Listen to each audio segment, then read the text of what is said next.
Peter Baldev जी को शायद constitution की ना परिभाषा मालूम है, ना ABCD मालूम है। वो डिक्टेटरशिप है, चूँकि वो खुद अपने दिमाग से काम नहीं करते। एक पिंटू तिवारी जी हैं, BP तिवारी, हम लोग उनको बिशप डायसिस ऑफ लखनऊ भी बोलते हैं, क्योंकि सारी डायसिस का संचालन जो है वो पिंटू तिवारी करते हैं।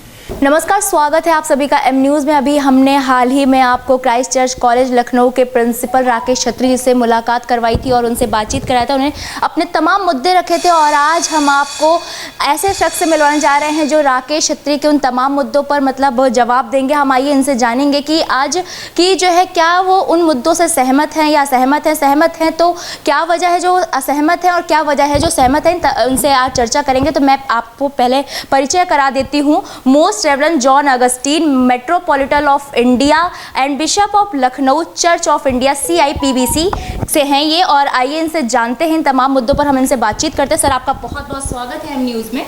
धन्यवाद। सर, राकेश छत्री जी ने जो अपने विचार रखे थे, तो क्या मतलब उनके बारे में आपका कहना है, क्या कहना है और क्या आप उन विचारों से, उनके विचारों से सहमत हैं? जी, राकेश छत्री क्राइस्ट चर्च कॉलेज हजरतगंज के प्रधानाचार्य हैं जी। हमारे और उनके बीच में सैद्धांतिक भिन्नता है, लेकिन वो क्राइस्ट चर्च के प्रिंसिपल हैं और इसके अलावा इस पे मैं और कुछ नहीं बोलना चाहूँगा जी। पीटर बलदेव जी, मतलब जब हमारा ये उनकी खबर चली तो पीटर बलदेव ने कहा कि मतलब उनको क्राइस्ट चर्च कॉलेज से हटा दिया गया है, तो इस पर आप क्या कहेंगे?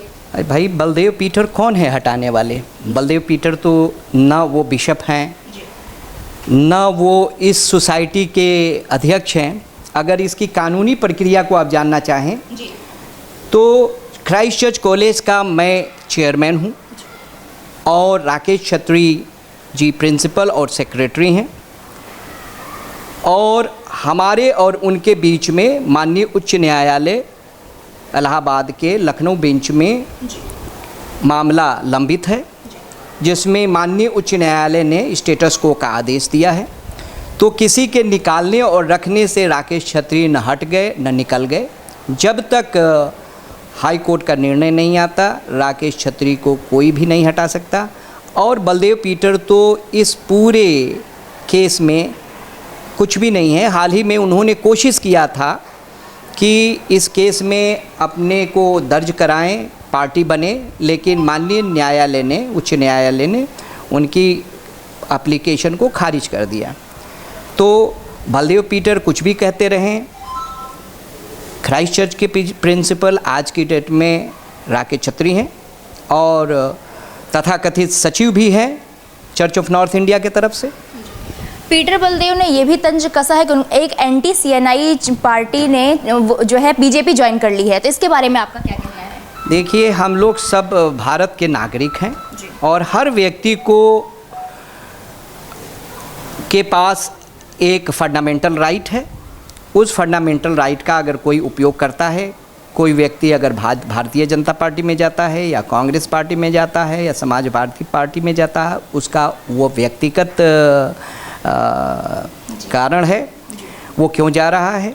इसमें किसी को इस पे कहना कि भाजपा एंटी क्रिश्चियन है, तो मैं ऐसा नहीं मानता हूँ। कोई भी पार्टी एंटी क्रिश्चियन नहीं है। सभी लोकतंत्र के मान्यता में रहते हुए भारतवर्ष में या उत्तर प्रदेश में अपना सरकार चला रहे हैं। राकेश छत्री जी को भारतीय जनता पार्टी सूट किया होगा, वो गए हैं, उसमें न हमारा विरोध है।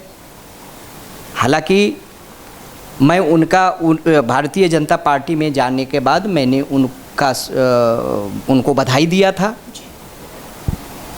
कि आपने भारतीय जनता पार्टी ज्वाइन किया है, उसमें कार्य करिए, उसमें आगे बढ़िए।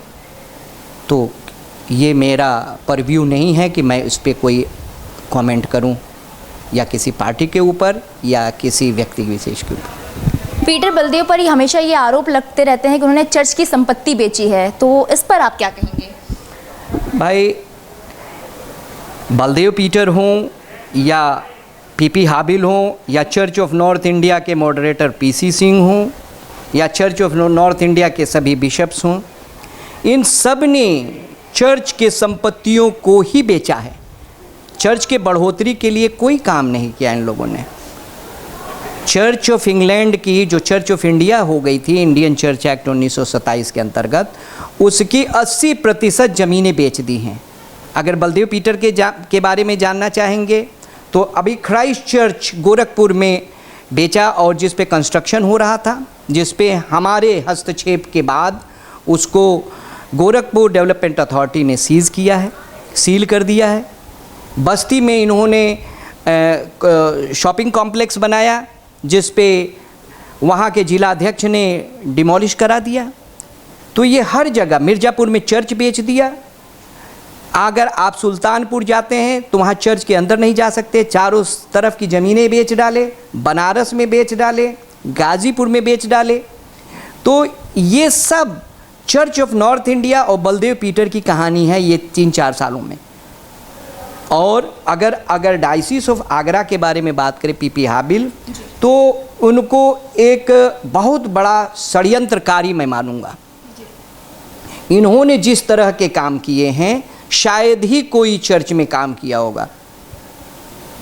इन्होंने सेंट जॉर्जेस कॉलेज आगरा की फाइल सोसाइटी से गायब करा दिया, उसका संचालन किसी अन्य संस्था से करा रहे हैं, जिसको कहते हैं diocesan education board of the diocese of Agra.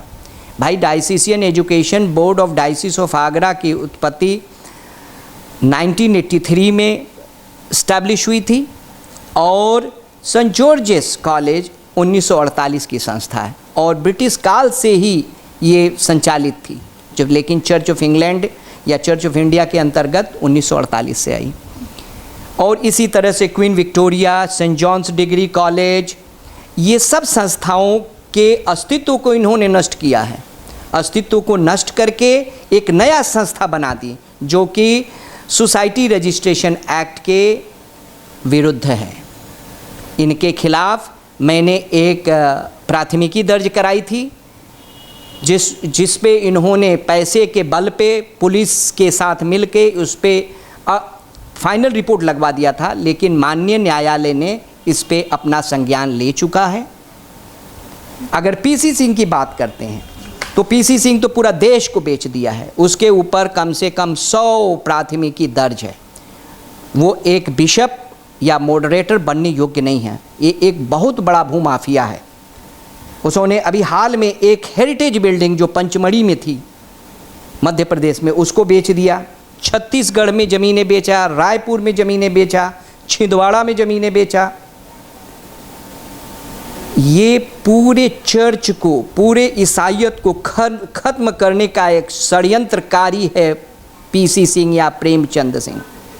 इसकी वास्तविक जगह है सलाखों के पीछे, लेकिन हम जानते हैं अपने कानून को, हम जानते हैं अपनी सरकार को, जिनके ढीली ढाली रवैये की वजह से ये सब बाहर घूम रहे हैं। अगर आगरा डायसिस के बिशप को देखें, अगर आप कानपुर गए हैं तो देखेंगे एक पालीवाल डायग्नोस्टिक सेंटर बना है। Paliwal diagnostic centre Lucknow diocesan trust association के संपत्ति पे बना है। इसके बीच में भी हम लोगों ने इस पे भी एफआईआर कराया, इसका भी मामला चल रहा है कानपुर पुलिस के पास। इत्मादपुर की ज़मीन में अवैध कंस्ट्रक्शन हो रहा है, जबकि लखनऊ डायसिसियन ट्रस्ट एसोसिएशन पर एनसीएलटी कोर्ट ने स्टे लगा रखा है।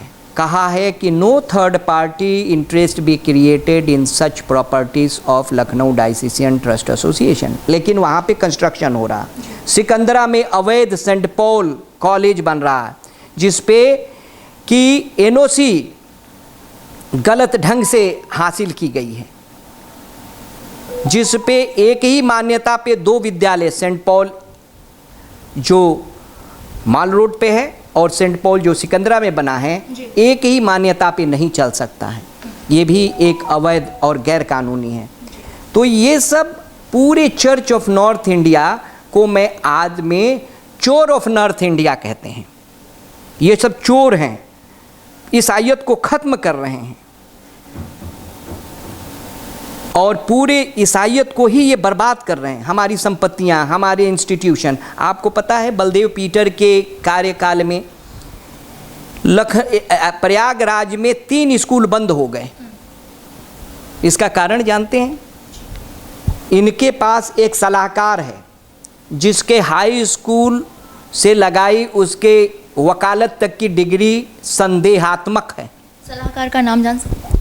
उस सलाहकार का नाम है बिंदेश्वरी प्रसाद तिवारी, जो कि एक स्कूल में चपरासी था, जो धीरे धीरे वो बॉयज़ हाई स्कूल के प्रिंसिपल डेविड लूक के अंतर्गत बॉयज़ हाई स्कूल में चपरासी का काम करता था, फिर वो गार्ड का काम करता था, और धीरे धीरे वो अब किसी भी तरह से वो पीसी सिंह के तक पहुंचा है।